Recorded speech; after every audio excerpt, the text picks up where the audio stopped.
The airport buzzed with the usual mix of excitement and chaos. Amid the crowd, a black woman strode confidently through the terminal, her posture straight and her stride purposeful. She wore a tailored business suit that exuded elegance and power, and her carry-on bag rolled smoothly behind her. She approached the gate with a calm expression, her focus steady despite the bustling surroundings. As the first-class boarding announcement played over the speakers, she glanced at her ticket and proceeded forward. A few curious glances followed her, but she paid no mind. The flight attendants at the entrance greeted her, though their smiles were polite and not particularly warm. She nodded graciously, her confidence unwavering. Stepping onto the plane, she took in the plush first-class cabin, its spacious seats and subtle luxury, a stark contrast to the tightly packed rows further back. Reaching her assigned seat, she placed her bag neatly in the overhead compartment, then settled into her spot by the window. She adjusted her jacket, glanced at her watch, and pulled out a sleek tablet to review her notes.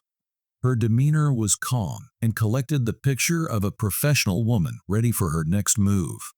Passengers continued to board, the quiet rustle of luggage and murmured conversations filling the cabin. She remained undisturbed, focused on her work, as though the world around her barely registered. For her, this was just another flight, another step toward achieving her goals. But not everyone saw it that way. Eyes lingered on her longer than they should have. Unspoken judgments hovered in the air, unnoticed by her for now. As the cabin door closed and final checks were being made, one of the flight attendants, a woman in her mid-30s with a neatly pinned uniform and a practiced smile, scanned the first-class section. Her eyes landed on the black woman seated near the window, her calm presence standing out amidst the pre-flight bustle. For a moment, the attendant hesitated. Her professional smile faltered just slightly before she smoothed it back into place. She approached with measured steps, her polished heels clicking softly against the cabin floor. "Excuse me, ma'am," she said, her tone overly sweet, the kind of politeness that carried a hint of something else beneath it. She tilted her head slightly, studying the woman as though trying to place her. "Are you sure you're in the right seat?" The woman looked up from her tablet, her brow furrowing ever so slightly. "Yes," she replied calmly, reaching for her ticket. She held it out, the first-class designation printed clearly at the top. The attendant took it, but barely glanced at it. Instead, she let out a soft, skeptical laugh. "You must have meant business class," she said, her tone now tinged with condescension. "These seats are for first-class passengers only." The woman raised an eyebrow, but didn't lose her composure. "I'm aware," she said, her voice steady. "That's why I'm sitting here." The attendant's smile became tighter, her discomfort now evident. She returned the ticket with a quick, dismissive motion, but the judgment in her eyes lingered. "Well, if you need anything, let us know," she said curtly before turning away. As the attendant walked back toward the galley, her demeanor shifted, her smile dropping entirely. She whispered something to a colleague, her glance darting back toward the woman in first class. A faint murmur of agreement passed between them, but whatever they said was drowned out by the sound of luggage being stowed and safety announcements beginning. The black woman adjusted her seatbelt, her expression unbothered, but her movements deliberate. She had noticed the attitude, but chose not to react yet. The flight was just beginning. The cabin had mostly settled. Passengers were buckling up, flipping through magazines, or adjusting their seats. The soft hum of pre-flight activity filled the air, but it was broken suddenly by the sharp voice of the flight attendant. "Ma'am, I need to see your ticket again," she said, her tone no longer sweet, but edged with irritation. Her voice carried louder than necessary, turning a few heads in the first-class cabin. The black woman, calm as ever, looked up and handed over her ticket without a word. She watched as the attendant scanned it with an exaggerated sense of scrutiny, her lips pressed into a thin line. "This doesn't seem right," the attendant muttered loud enough for others to hear. Her eyes darted between the ticket and the woman, as if searching for an excuse. Then, raising her voice even more, she declared, "You're sitting in the wrong section, ma'am. First class isn't for everyone."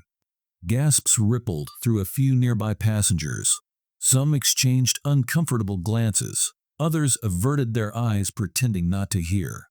The woman, maintaining her composure, leaned back in her seat. "This ticket says first class," she said firmly, though her tone remained polite. The attendant thrust the ticket back at her, her cheeks flushed with a mix of anger and embarrassment. "I don't know how you got this, but this is clearly a mistake," she snapped. "You'll need to move to economy, or I'll have to involve security." Nearby passengers shifted uneasily, some whispering among themselves. A few even glanced at the woman's ticket, clearly trying to understand what was happening. "I'm not moving," the woman replied, evenly locking eyes with the attendant. "I paid for this seat, and I intend to stay in it." The attendant huffed, placing a hand on her hip.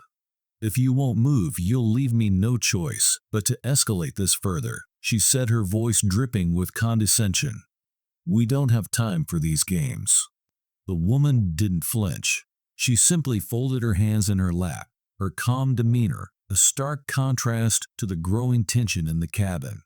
The situation was now drawing attention from nearly everyone in first class, and the murmurs were growing louder. The flight attendant straightened herself, her tone turning icy. "Ma'am, I'm asking you one last time, leave this seat and move to economy. Otherwise, I'll have to involve the captain." The cabin grew eerily quiet. The soft whispers that had buzzed moments before faded as every passenger in first class now focused on the unfolding drama.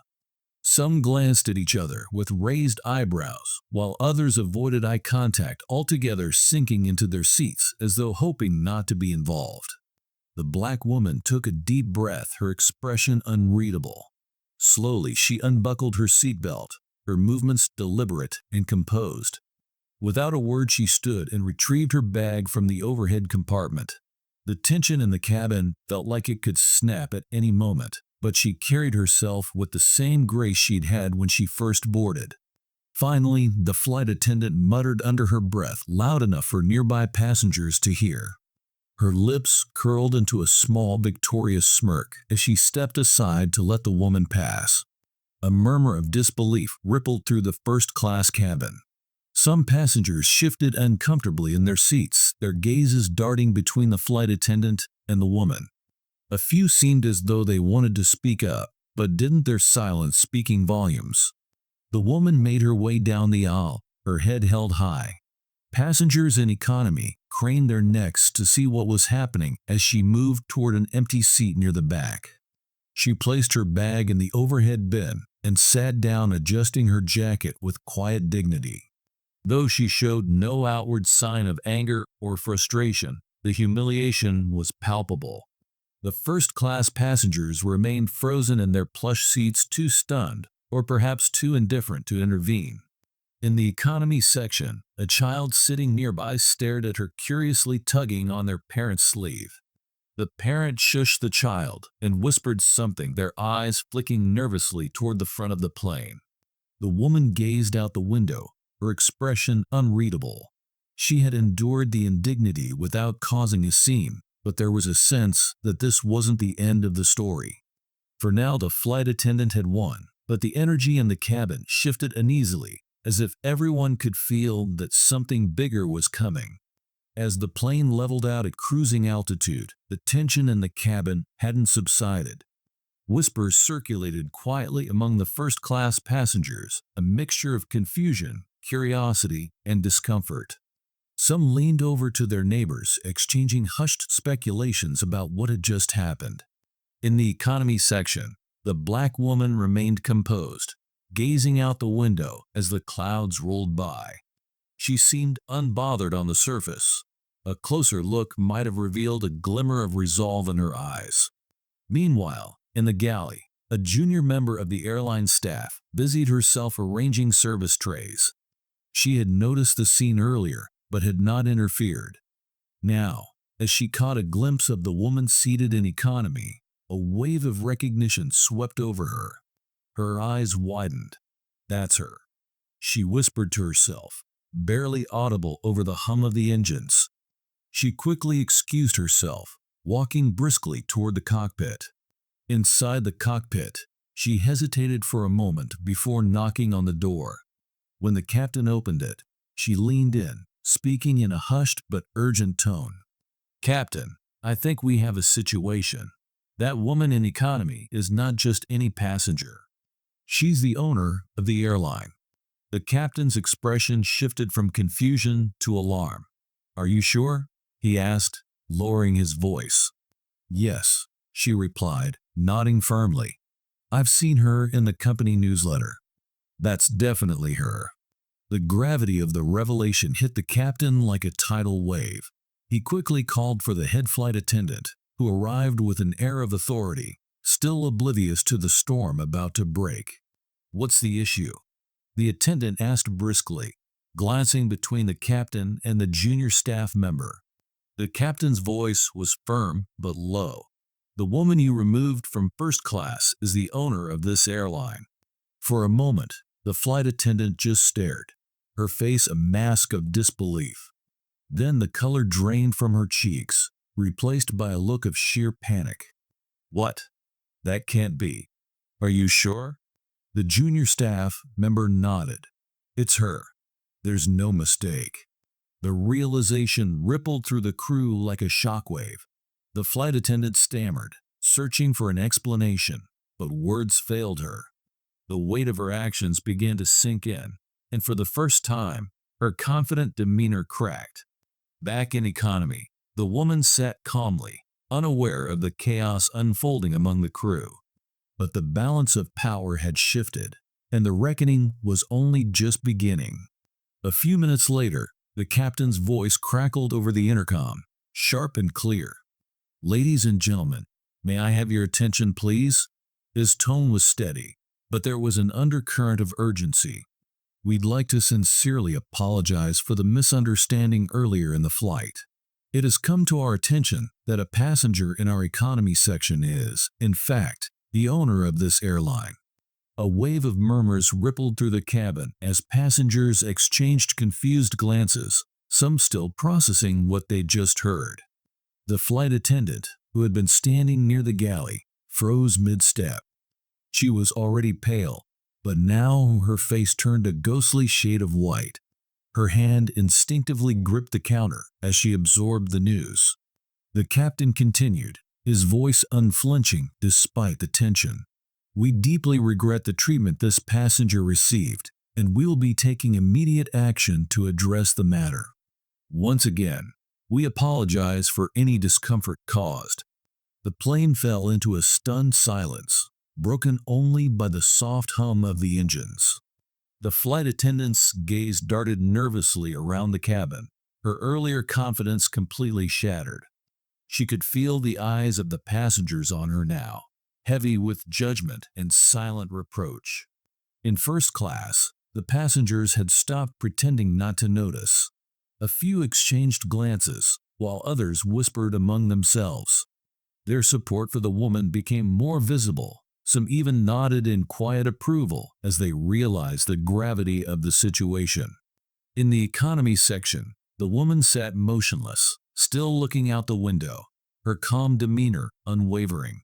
She had known this moment was coming, but now it was clear that the entire atmosphere on the plane had shifted. The flight attendant's shoulders sagged as she turned away from the galley. Her steps faltered as she walked down the aisle, her face a mixture of embarrassment and regret. As she passed by the first-class seats, she avoided eye contact with the passengers, who were now watching her with a mix of pity and disdain. The woman's identity had been revealed, and with it, the flight attendant's actions were no longer something easily swept under the rug. The shift in the cabin was palpable.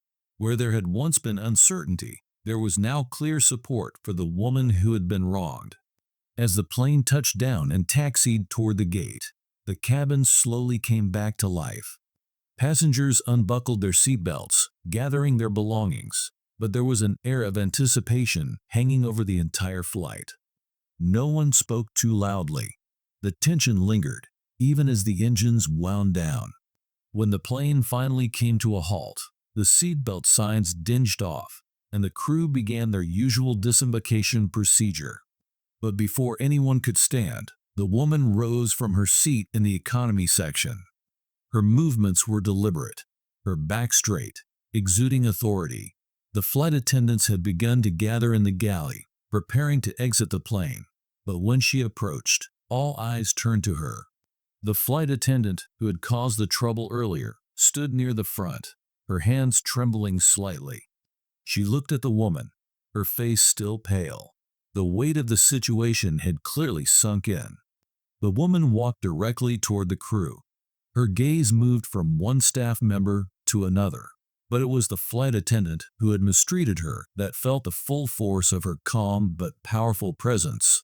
"I'm sure you're all aware of the situation that's unfolded on this flight," the woman began, her voice firm but controlled.